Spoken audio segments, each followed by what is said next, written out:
नित्यं ध्यायन्ति योगिनः कामदं मोक्षदं चैव ओंकाराय नमो नमः। अज्ञानतिमिरान्धानां ज्ञानाञ्जनशलाकया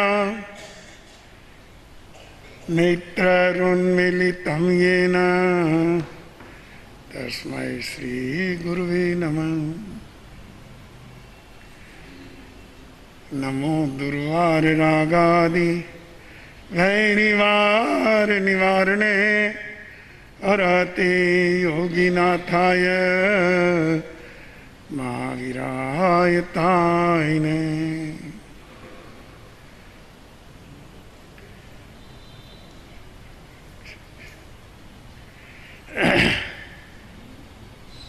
प्रिय श्रोताजनों,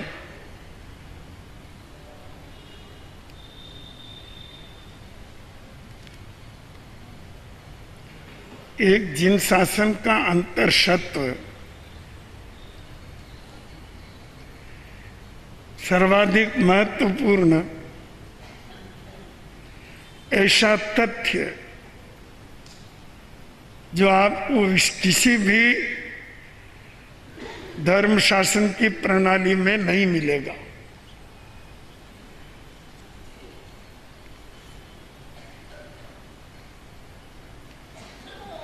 विश्व में जितने भी धर्म प्रणालियां हैं,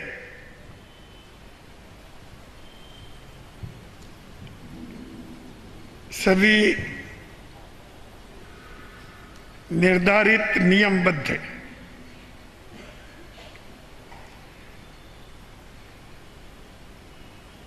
कुरान में ये लिखा, गीता में ये लिखा, बाइबल में ये लिखा,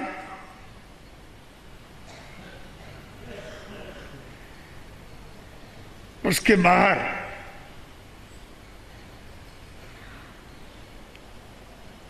कोई अच्छी बात होती है तो भी सोचने को तैयार नहीं, क्योंकि हमारे शास्त्रों में नहीं।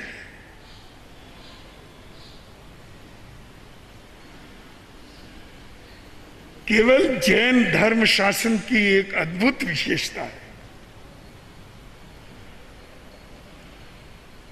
कि जिसमें आत्म साक्षी को महत्व दिया है। हम कोई भी नियम कराते हैं, हमारे यहाँ प्रणाली है, परंपरा से, आत्मा की साक्षी से, परमात्मा की साक्षी से, गुरुदेवों की साक्षी से। यह बात आपको जैन शासन में ही मिलेगी।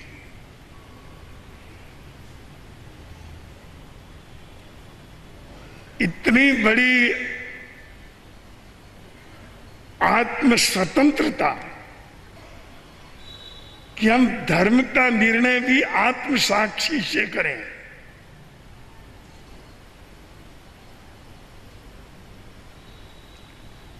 किसी भी अच्छाई का निर्णय भी आत्म साक्षी से हो, ठीक है, परमात्मा की साक्षी है, पर आत्म साक्षी पहले। यह बात केवल मैं यूं ही नहीं कह रहा हूं कि अपनी ऐसी परंपरा है, यह शास्त्र सम्मत परंपरा है। परमात्मा भगवान महावीर ने स्वयं अधिकार दिया कि तुम अपनी बुद्धि से सोचो, तटस्थ बुद्धि से, जिसमें न राग हो न द्वेष हो, एक स्वस्थ बुद्धि होती है।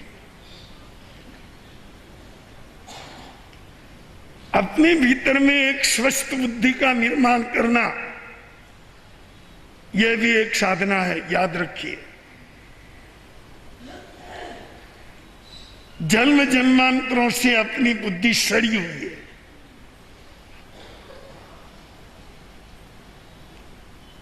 किससे सड़ी हुई है? या तो राग से सड़ी हुई है या द्वेष से सड़ी हुई है,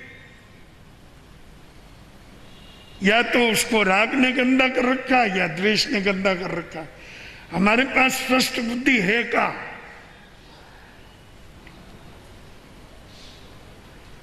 पर साक्षी के लिए स्वस्थ बुद्धि चाहिए, तभी वह साक्षी सार्थक होती। एक साधना करें कि अपनी बुद्धि स्वस्थ, उसमें राग द्वेष की गंदगी ना हो। उस साक्षी में हम जो निर्णय करते हैं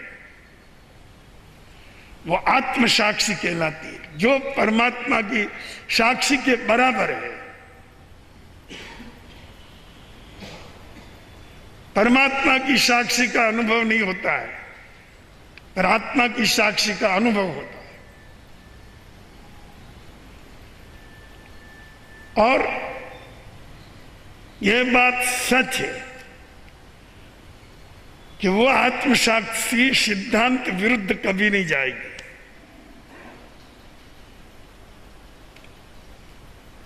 कानून के शब्दों के खिलाफ जा सकती है, पर सिद्धांत के खिलाफ नहीं जाएगी। कानून के शब्द हमेशा सीमित होते हैं, उनमें चेतना नहीं होती, उनमें केवल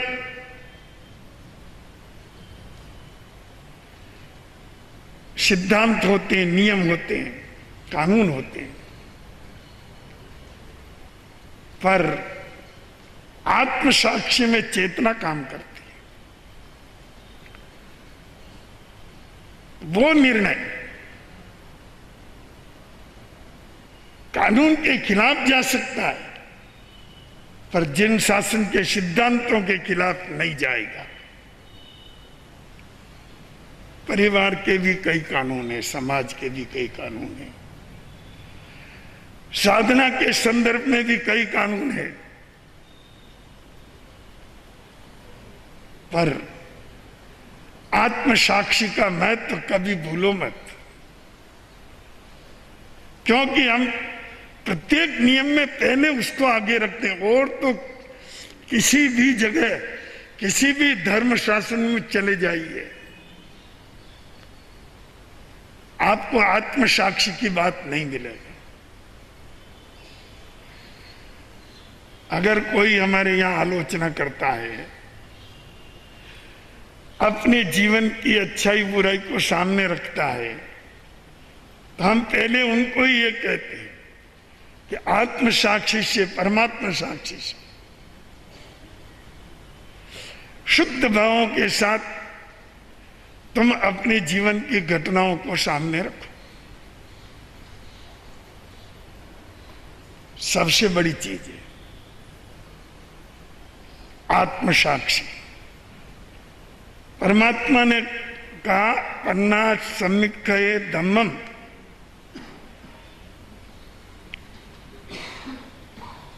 इस बात का हार्ट क्या है, इसकी आंतरिकता क्या है? आत्मसाक्षी। आत्मसाक्षी से परखो कि इसमें हिंसा है या अहिंसा है, सत्य है या असत्य है। वर्तमान संदर्भ में उचित है या अनुचित है, लायक है या अलायक है, अपने गुण बढ़ाने वाली है या गुण गिराने वाली है। समीक्षा करिए। और जब हमारी ये समीक्षा आत्मसाक्षी पूर्वक चलती है, राग द्वेष से मुक्त, तो हम वीतराग मार्ग की आराधना में बहुत निकट चले जाते हैं। हमें वो तत्व मिलता है जिससे हम कदम कदम पर अपने कर्तव्य का निर्णय कर सकते कि सदोषता क्या है और निर्दोषता क्या है। जीवन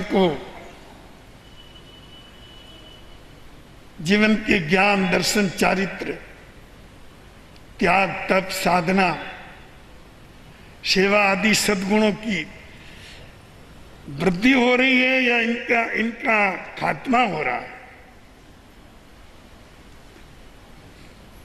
ये समीक्षा अपनी आत्मसाक्षी से भी होनी चाहिए। तो बंधुओं, भगवान महावीर ने अर्जुन माली जैसे हत्यारे को दीक्षित कर दिया।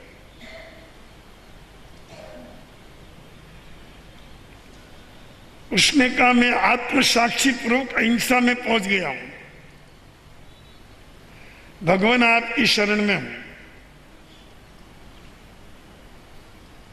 मेरे मन वचन काया में कहीं पर भी अब हिंसा का अंश नहीं है।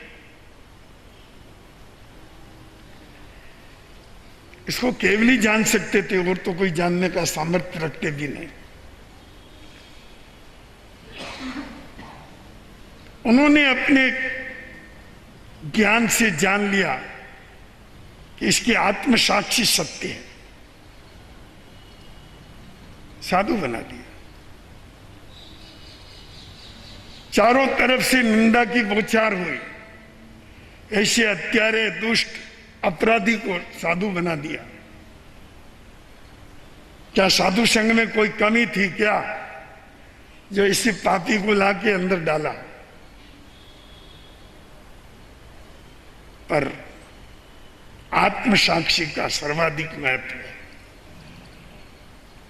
व्यवहार में क्या हुआ, पहले क्या किया, ये सब बातें गौण हो जाती है जहां पर आत्मसाक्षी परम सत्य के साथ जागृत हो जाती है।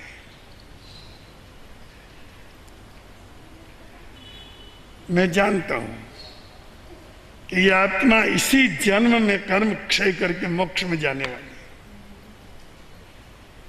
इसकी आत्मसाक्षी इतनी स्पष्ट है और सुदृढ़ है। और किसी को सबूत चाहिए तो ये राजगृह में आए जब देख लेना,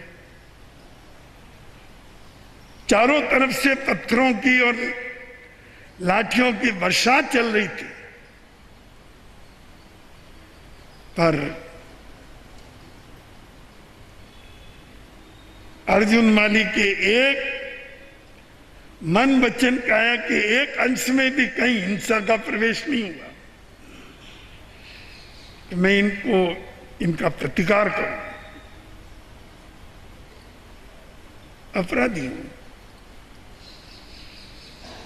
अपराधी को दंड भोगना ही चाहिए। कर्जा लिया है तो चुकाना भी पड़ेगा। आत्मसाक्षी परम सत्य थी जीवन में। हम अनेक परिस्थितियों के बीच में से गुजरते हैं, सब जगह शास्त्र और कोई स्थापित नियम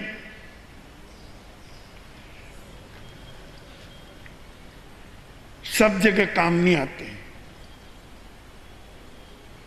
कई जगह विवेक से काम लेना पड़ता है। भगवान ने ये नहीं कहा कि शास्त्र मूलो धम्मो, मेरे धर्म का मूल शास्त्र है, ये नहीं कहा।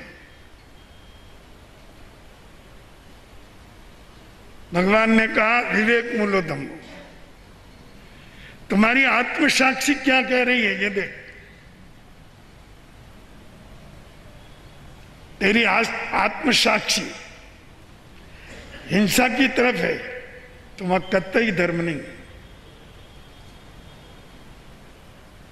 झूठ की तरफ है, चोरी की तरफ है, अब्रह्म की तरफ है, परिग्रह की तरफ है, तो किसी गुण के लायक नहीं है। आत्मसाक्षी विकृत है। स्वस्थ मनोदशा का जागरण होना ये बहुत बड़े आत्म क्रांति के द्वारा ही संभव है। तो बंधुओं, पन्ना समीखे धम्मम, ये सूत्र देकर के परमात्मा ने, भगवान महावीर ने अनेक बंधनों से, स्थापित बंधनों से भी व्यक्ति के किए गए निर्णय को प्राथमिकता दे दी।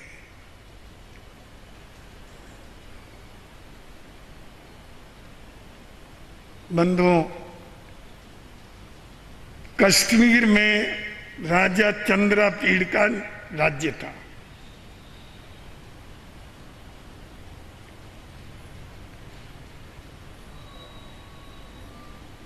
एक व्यक्ति किसी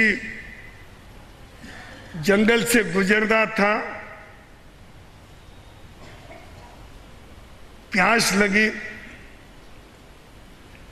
कुएं के पास गया, झुक गया, उसके पास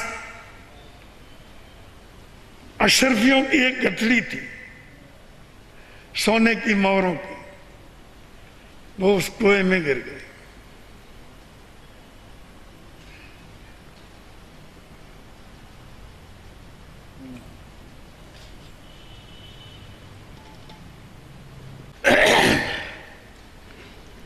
कई लोगों ने प्रयास किया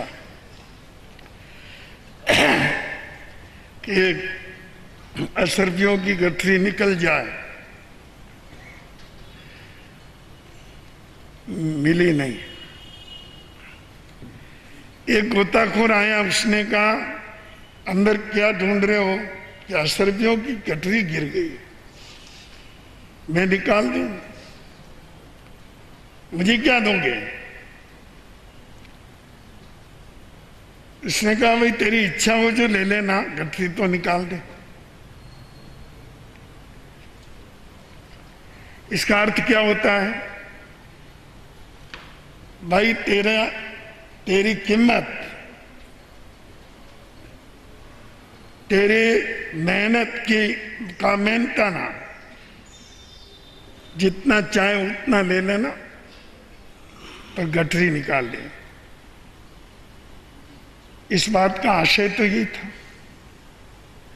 पर आशय स्पष्ट किए बिना उसने कहा भी निकाल, तेरी इच्छा हो जो ले लेना। सीता का उसने गोता लगाया,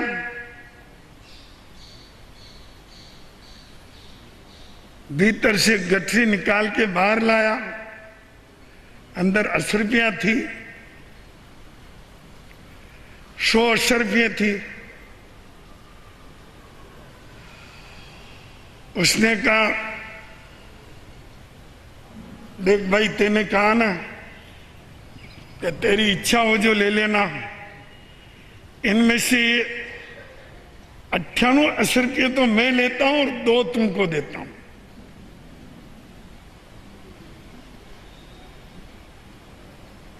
सौ में से 98 मैं लूंगा, 2 मैं तुमको दूंगा। उसने कहा ऐसा कैसे हो सकता? मालिक तो मैं हूं, मालिक मैंने कुछ नहीं जानता, मैंने निकाली है। एक बात। दूसरी बात, तुमने क्या कहा? तेरी इच्छा हो सो ले लेना। ये शब्द तेरे है कि नहीं? कहे तो सही, पर इसका अर्थ तो यह नहीं कि तुम ही मालिक बन जाओ। यह अर्थ व्यर्थ में कुछ नहीं जानता। तुमने तो इतना कहा, तुम्हारी इच्छा हो सो दे देना, ले लेना। मेरी इच्छा 98 लेने की है, मैं 98 लूंगा और तुमको 2 दूंगा। बात उलझ गई। वो लोग उलझनी थी। जब बात बहुत बड़ी, कुछ लोग आए बीच में, उन्होंने कहा भाई राजा के पास जाओ, वहां निर्णय कर लो, चलो।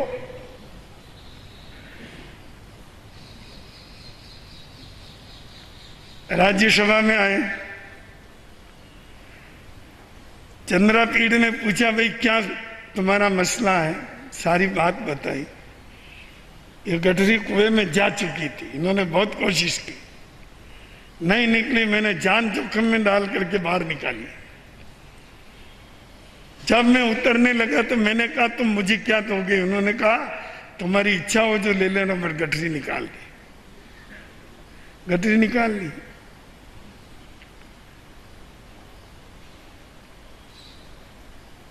इन्होंने कहा, तुम्हारी इच्छा हो सो ले लेना, जो 98 में ले रहा हूं, 98, और केवल 2 में इनको दूंगा। मालिक ने कहा, ऐसा कैसे हो सकता है? इसका मालिक तो मैं हूं, ये तो मेहनताना पारिश्रमिक लेने का हकदार है। ज्यादा से ज्यादा 2 ये ले और 98 मुझे दे। वो कहने लगा, तुमने कहा नहीं कहा, ये बोलो कि तुम्हारी इच्छा हो सो ले लेना। ये शब्द तुम्हारे एक नहीं है, पर इसका आशय क्या था? आशय वाशय मैं नहीं जानता, मैं तो एक बात जानता हूं, तुमने कहा तुम्हारी इच्छा हो जो ले लेना, 98 में ले रहा हूं। राजा, अब आप भी बताइए, जो इसने कहा वही तो किया, फिर ये झगड़ा कर रहा है।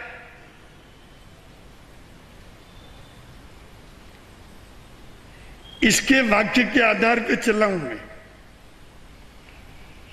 एक अंश भी इधर उधर नहीं हूं। राजा ने कहा, सब अशरफी यहां रखो, रख दी। 2 अशरफी उठा करके उस गोताखोर को दी।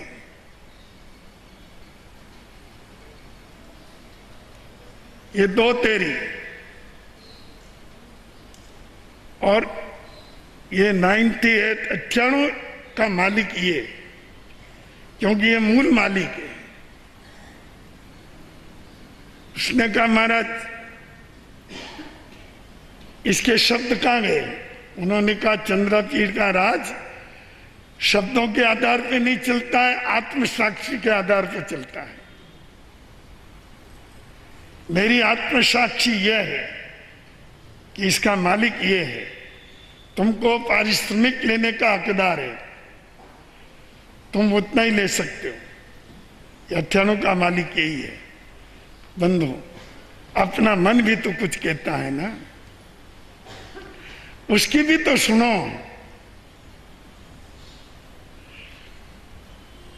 केवल लकीरें पीट रहे हैं, विविध धर्म शासन में कोई एक आध लाइन किसी संदर्भ में कोई आ गई तो उसको चलाते रहते हैं। इतना ही नहीं, उसके आधार पर हत्याएं करते हैं। कि हमारे शास्त्र में लिखा है, हमारे ग्रंथ में लिखा है, ये खुदा की वाणी है, ईसा की वाणी है, ये हमारे शास्त्रों की वाणी है। अरे भाई, वो कुछ तो है, पर तुम्हारी आत्मसाक्षी भी तो कुछ एक नहीं। जिसकी हिंसा हो रही है, वो तड़प रहा है, उसको असंख्य अनंत गुणी पीड़ा हो रही है, उसकी आत्मा छटपटा रही है, वहां धर्म कैसे हो सकता है? पर जो केवल लकीरों के पुजारी हैं, वो सत्य को स्वीकार नहीं कर सकते। परमात्मा भगवान महावीर की ये महानता है कि उन्होंने जिन शासन को लकीरों में नहीं बांधा, उन्होंने जिन शासन को आत्म साक्षी पर खड़ा कर दिया। शास्त्र सहायक है, शास्त्र उजाला है, उस प्रकाश में तुम अपनी आत्म साक्षी की सत्यता को परख सकते हो। पर जो निर्णय करते हो उसके साथ तुम्हारी आत्म साक्षी का सत्य होना जरूरी है। और इसीलिए हमारे यहाँ परंपरा से ये पद्धति है कि आत्मा की साक्षी परमात्मा की साक्षी। जो आत्मा की साक्षी होती है वही परमात्मा की साक्षी होती है। कब? जब अपनी आत्मा, अपनी भावना, अपना मन, अपना अंतःकरण, अपना चित्त राग द्वेष से सड़ा हुआ नहीं हो। बस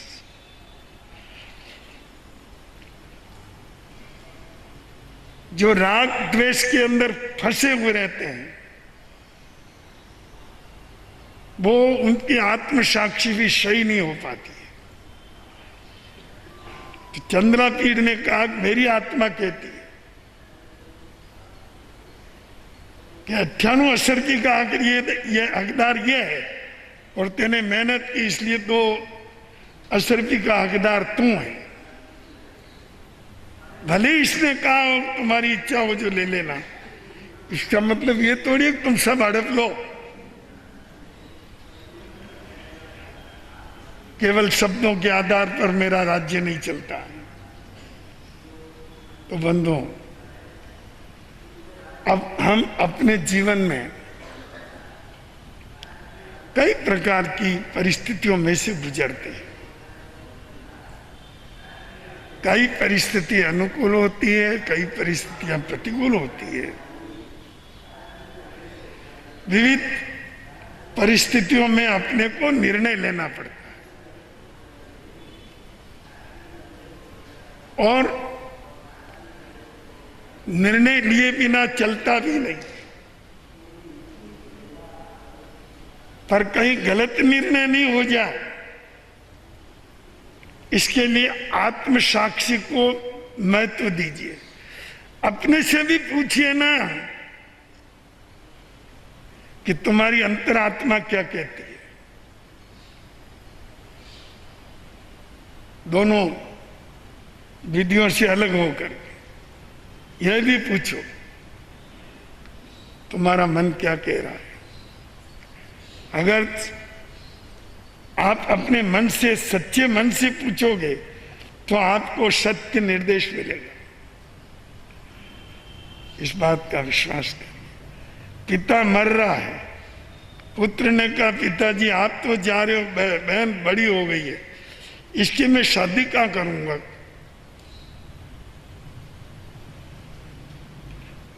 तो पिता बुद्धिमान था, मरते मरते एक बात बोला, जित्तू चमार मेरा दोस्त है, उससे पूछ लेना संबंध कहाँ करना, शादी कहाँ करना। मर गया पिता। एक दिन जित्तू चमार को बुला के पूछा, उसने कहा मेरे भाई का लड़का बहुत अच्छा है ना,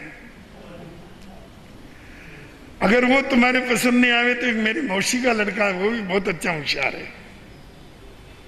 उसने कहा तुमको शर्म नहीं आती है? हम उच्च कुल के और तुम चर्मकार, हमारी बच्ची के लिए तुम ऐसे संबंध बता रहे हो। उसने कहा तुम मुझे पूछोगे तो जो मेरे पक्ष में है या जिनका मैं पक्ष रखता हूं उन्हीं का नाम लेऊंगा, औरों का कैसे ले सकता हूं। हाँ, अब उस लड़के को समझ में आई कि जिसको भी पूछेंगे वो सब अपने अपने पक्ष की बात करेंगे। अच्छा है किसी को नहीं पूछना और अपनी आत्म साक्षी से ही कोई निर्णय करना। उसने कहा जीतू भाई आज मुझे अक्ल आ गई है, बस अब मैं किसी को नहीं पूछूंगा, मैं स्वयं अपना निर्णय लूंगा, स्वयं लड़का देख करके उचित दे के मैं अपनी बहन की शादी करूंगा। तो समझ गए आप, व्यक्ति को आत्म साक्षी की तरफ भी देखना चाहिए। हमारे अंतर से जो संदेश मिलता है उसमें बहुत कुछ सच्चाई होती है, इसमें कोई संदेह नहीं। इसलिए हम जो भी प्रवृत्ति करें उनको अपने अंतर में तोलें,